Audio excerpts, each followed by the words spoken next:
같이 말씀 보도록 하겠습니다. 오늘 말씀은 마가복음 1장 14절에서 15절까지의 말씀입니다.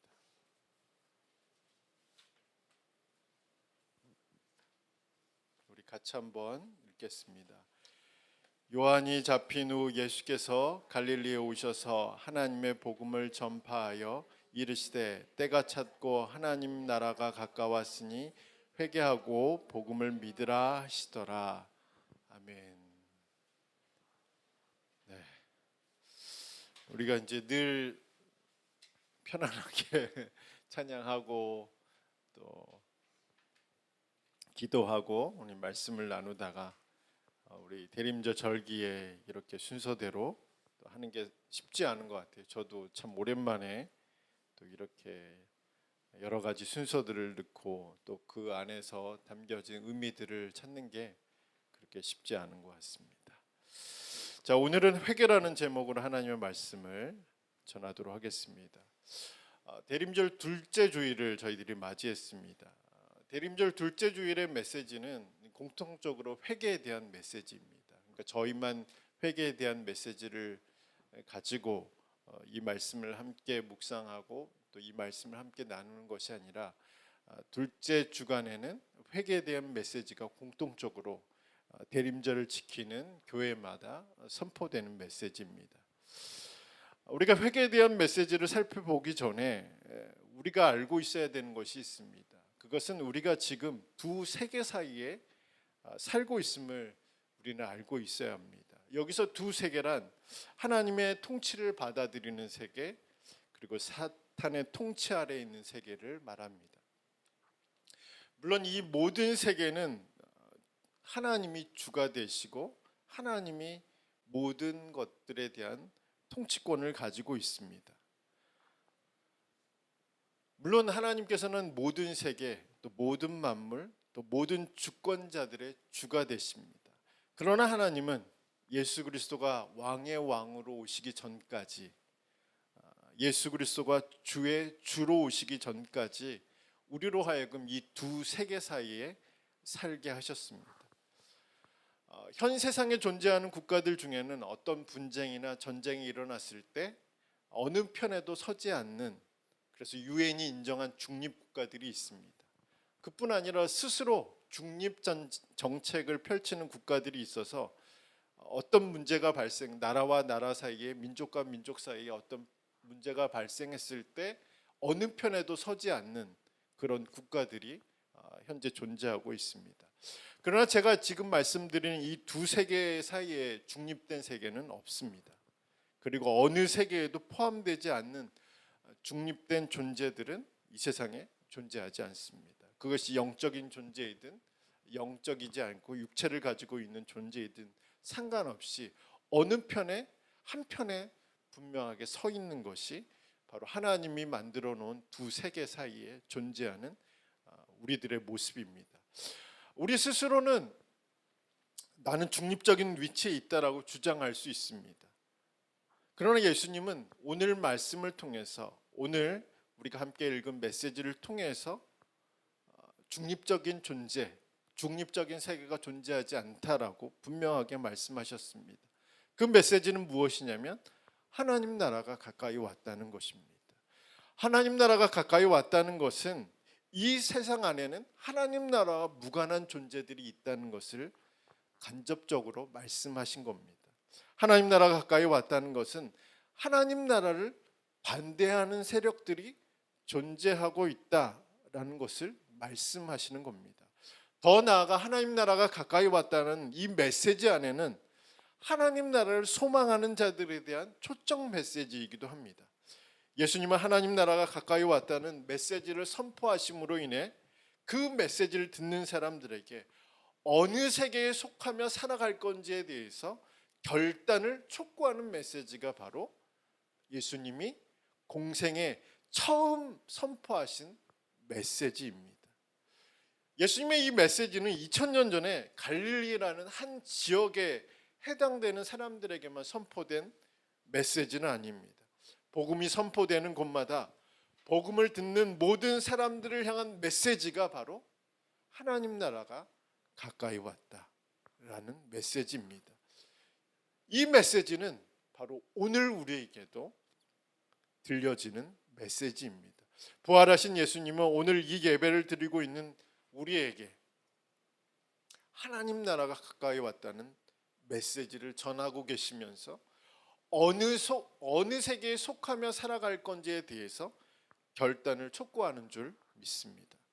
물론 신앙생활을 하고 주일 예배를 드리고 있는 것만으로도 우리는 하나님이 통치하시는 하나님 나라 안에 살고 있다. 하나님이 원하시는 세계 안에서 살고 있다라고 말할 수 있습니다.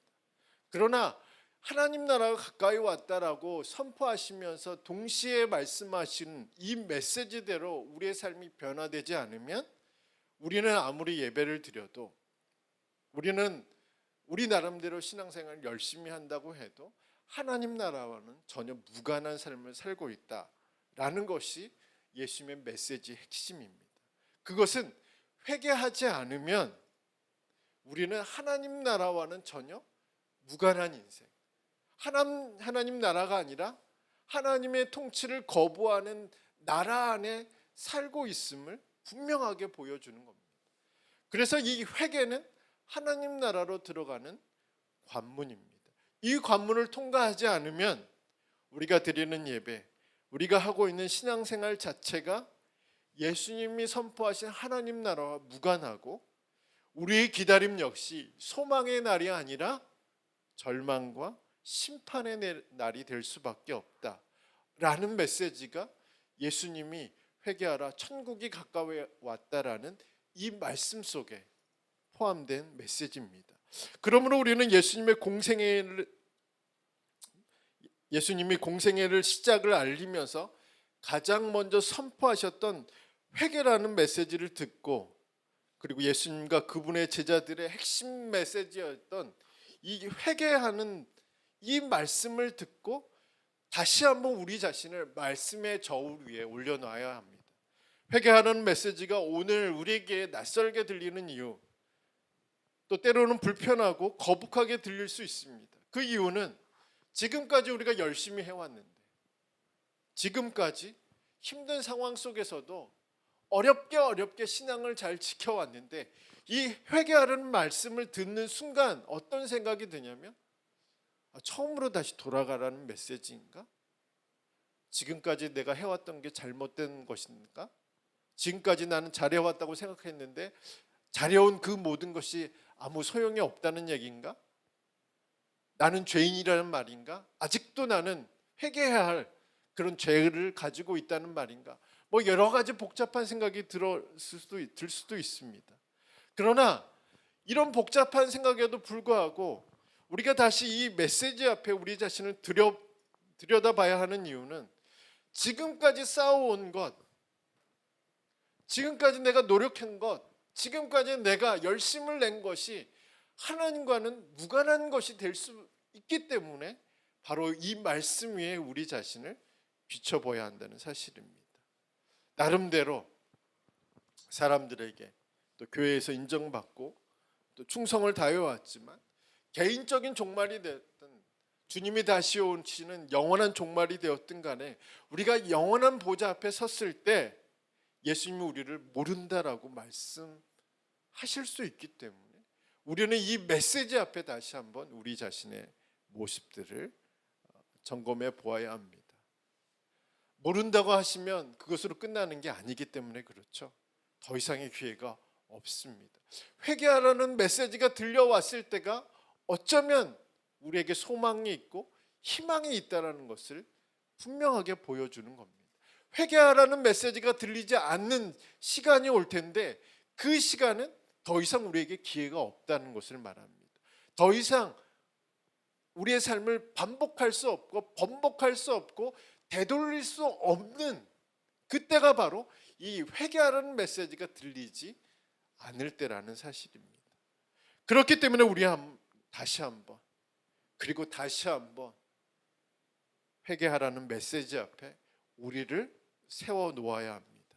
그래서 머리부터 발끝까지 우리를 스캔해야 합니다. 이 말씀을 가지고 우리의 모습들을 살펴보아야 합니다. 그래서 우리가 진정으로 회개한 자의 삶을 살고 있는지 아니면 흉내만 내고 있는지를 점검해 보아야 합니다. 그렇다면 회개라는 말씀은 어떤 의미일까요? 자, 회개라는 단어를 살펴보면 회개는 헬라어 메타노이아라는 단어로 기록되어 있습니다. 이 메타노이아라는 단어를 간단하게 정리하면 삶의 방향을 바꾸는 것입니다. 우리 너무나 자주 들어왔죠. 삶의 방향을 바꾸는 것이 회개다. 내가 가던 방향에서 반대로 가는 것이 회개다라는 말을 많이 들어왔습니다. 잘못된 삶의 방향에서 올바른 삶의 방향으로 바꾸는 것을 성경은 회개라고 말합니다. 하나님 나라의 반대편에 서 있던 우리의 삶에서 하나님 나라의 세계로 돌아오는 것이 바로 예수님이 말씀하셨던 회개하라는 그 단어 속에 포함되어 있는 의미입니다. 예수님이 말씀하신 회개를 좀 보다 쉽게 설명한다면 기차를 바꿔 타는 것으로 우리는 설명할 수 있습니다.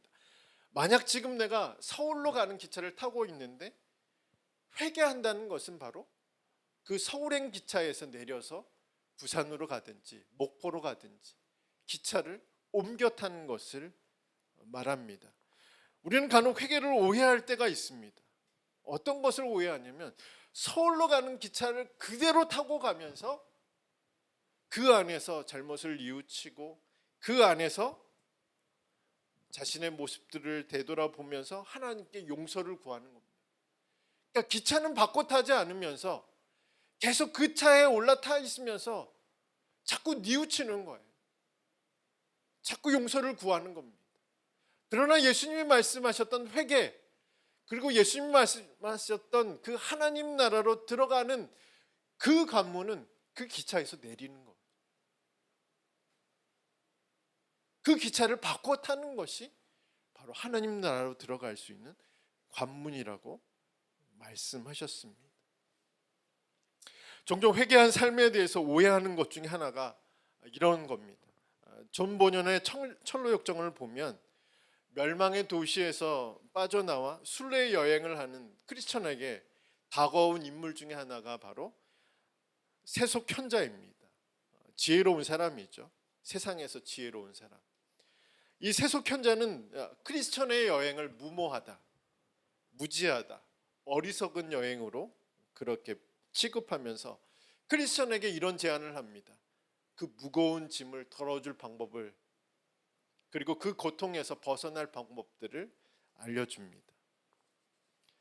그 방법들은 바로 어디에 살고 있는 사람이냐, 도덕이라는 마을에 살고 있는 율법과 정직과 법준수와 신용이라는 사람들을 만나게 되면 당신의 무거운 짐이, 당신의 그 고통이 해결될 것이라고 말합니다. 그리고 평안과 즐거움의 삶이 이어질 것이라고 말합니다. 크리스천은 어떻게 했을까요? 그 세속현자의 말대로 갔을까요? 아니면 전도자가 알려준 대로 그 좁은 문으로 가기 위해 좁은 길을 걸어갔을까요? 제가 여기서 말씀드리는 도덕, 율법, 정직, 법준수, 신용 등이 나쁜 것이라고 말씀드리는 것은 아닙니다. 당연히 이런 삶을 우리는 살아야 합니다. 그러나 이러한 삶이 회개한 삶이라고 말할 수는 없다는 겁니다. 이런 삶을 살고 있다고 해서 자신을 회개했다라고 여겨서는 안 된다는 것입니다. 이런 삶의 그림자에 숨어서 살아서는 안 된다는 겁니다. 왜냐하면 우리는 회개하지 않고도 율법을 지킬 수 있고, 회개하지 않고도 도덕적인 삶을 살 수 있고, 회개하지 않고도 법을 준수할 수 있고, 정직하게 살 수 있고, 남들에게 좋은 그런 신뢰의 모습들을 보여줄 수 있기 때문에 그렇습니다. 오늘날 많은 교인들이 자신을 속이고 있는 것이 바로 이것인 줄 모릅니다. 오늘날 많은 교인들이 사탄의 속임수에 속고 있는 것 중에 하나가 바로 이것인 줄도 모릅니다. 기차를 바꿔 타지도 않으면서 그 안에서 종교적으로 살아가는 사람들, 그 안에서 율법적으로 살아가는 사람들, 그 안에서 도덕적으로 살아가는 사람들이 얼마나 많습니다. 기차를 바꿔 타지 않고 그 안에서 회개하는 사람들이 얼마나 많겠습니까? 그렇기 때문에 우리는 회개라는 것이 어떤 의미인지를 예수님의 이 말씀 속에서 다시 한번 생각해 봐야 합니다.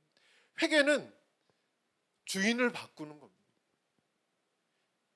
기관사를 바꾸는 겁니다. 그 기차에서 내려서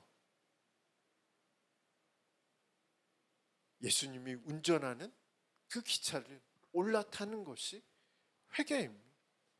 그렇지 않으면 내가 가는 그 길에서 아무리 회개하고 아무리 도덕적으로 살고 아무리 율법적으로 살고 아무리 많은 봉사하고 많은 헌신을 한다 할지라도 그것은 하나님 나라 안에서 하는 선한 행위들은 아니라는 겁니다.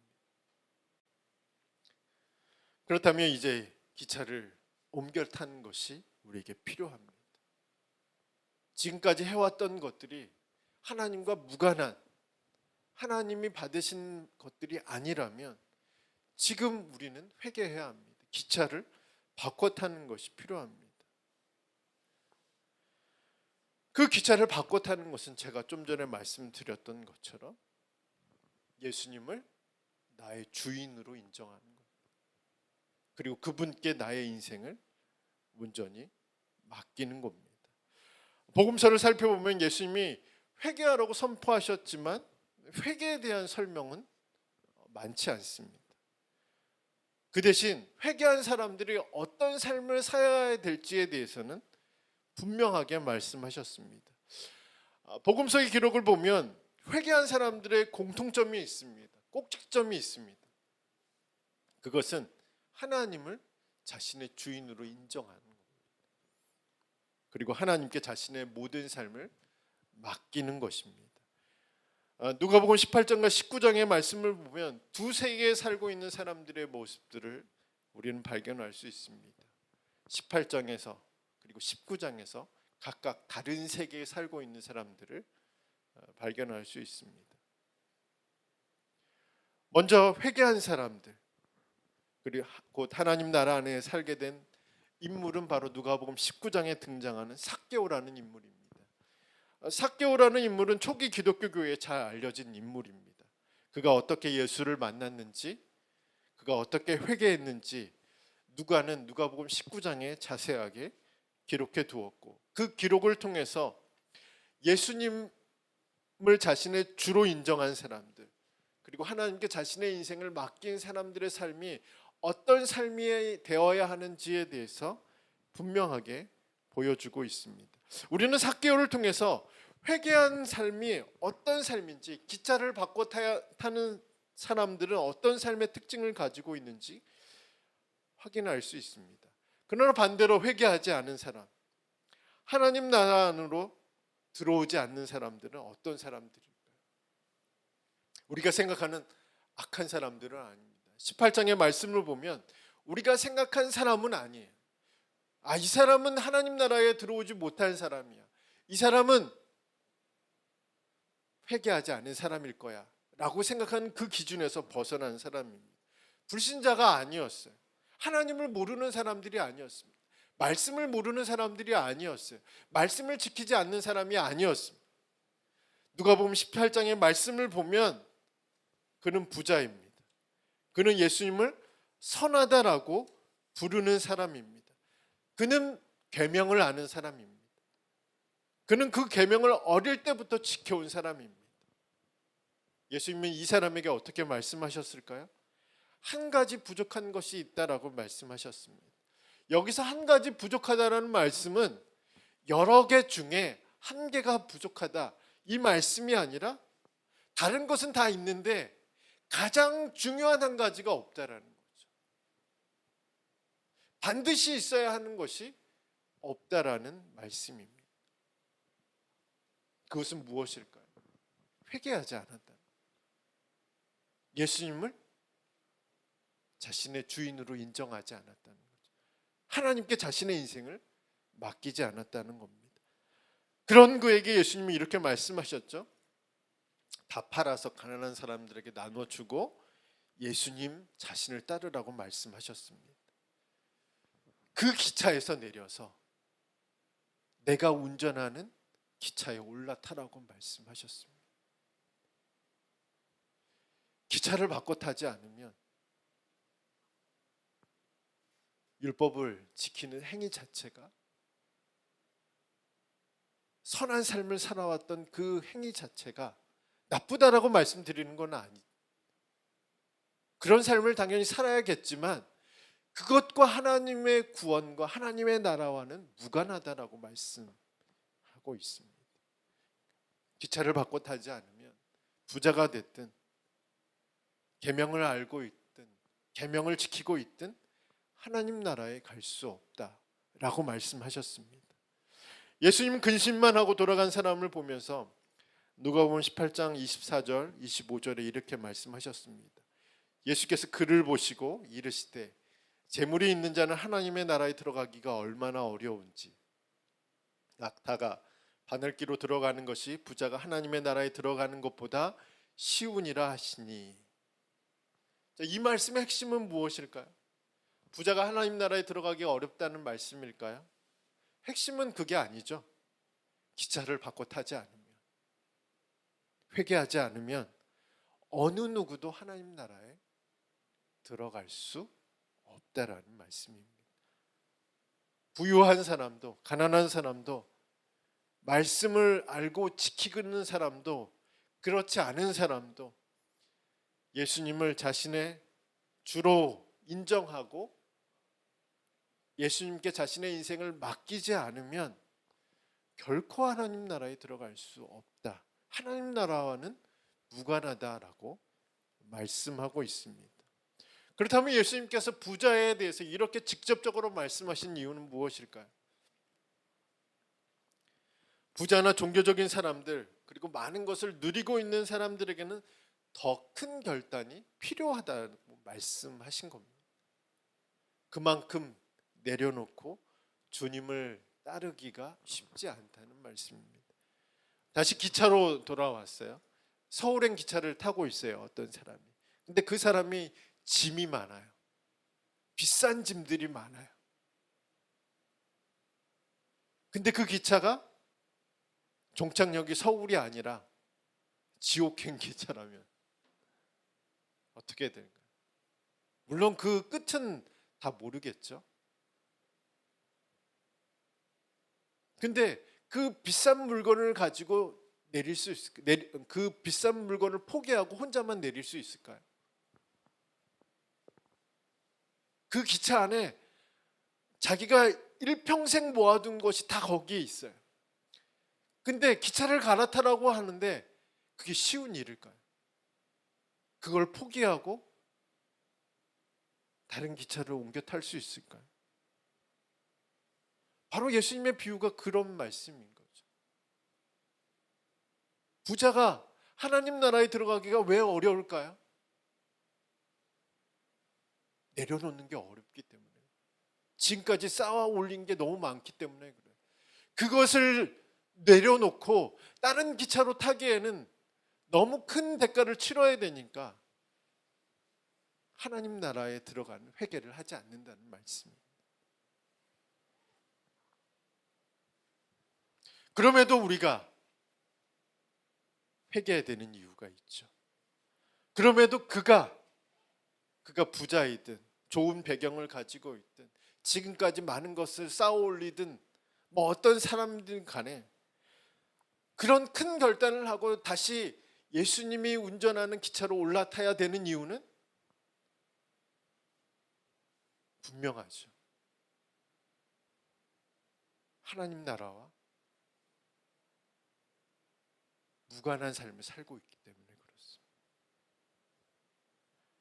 그것을 내려놓지 않으면 하나님 나라에 들어갈 수 없기 때문에 그렇습니다. 오늘 우리는 어떻습니까? 오늘 우리에게 주신 하나님의 말씀의 결론은 무엇일까요? 부산 가는 기차를 타라는 말씀일까요? 부산 갈까요? 논산이니까 목포로 갈까요? 서울 가지 말고 부산이나 목포로 가라는 말씀일까요? 오늘 말씀의 결론은 예수님의 이 메시지가 나와 무관하다라고 생각하면 안 된다는 말씀입니다. 회개하라는 메시지가 이거는 이미 나는 옛날에 다 띄었어. 나는 이미 지난 일이야. 라고 생각하지 말라는 이야기입니다. 이 메시지는 오늘 우리에게 주시는 하나님의 메시지입니다. 예수님의 메시지이죠. 다시 기차를 바꿔 타라는. 그리고 내가 지금 타고 있는 기차가 하나님 나라로 가는 기차. 하나님과 동행하는 인생. 하나님을 내 삶의 주와 하나님을 내 삶의 전부로 여기고 있는지 다시 한번 점검하라는 이야기입니다.